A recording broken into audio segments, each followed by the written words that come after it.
Homework pressure? No more. At Spring Library, we explain every topic in simple way. Join the learning family and score high every day. For this question, we're considering a spring with a spring constant K and a mass of m equal to 0.64 kilograms.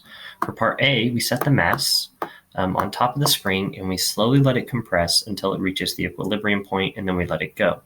What is the compression of the spring given this information? So for this situation, the force of gravity, which is equal to mass times gravity, is going to be equal to the force of the spring, which is K times X, where X is the compression of the spring. So we simply have to rearrange this equation to solve for X, and we find that it's equal to mass times the acceleration due to gravity divided by the spring constant K. Plugging these values in, we get a value equal to 0.037 meters, which we can box in as the solution to our question. For part B, we're told that we set it on top of the spring before it begins to be compressed, and we release it and we let it compress fully. At its maximum compression, how much has it been compressed? In this situation, we're going to use the conservation of energy, where the potential energy from the gravity before we let go is equal to the potential energy of the spring in the end. So the potential energy of gravity is equal to m times g times the height. But the height that is going to occur is going to be the total compression length. So we're going to call this height x.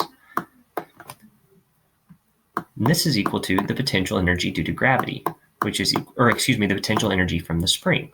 So this is 1/2 kx squared. So the reason this is true is, let me just draw this situation out. So before it's compressed, it looks something like this. And then after it's compressed, you drop it, it looks something like this before it starts to go back up.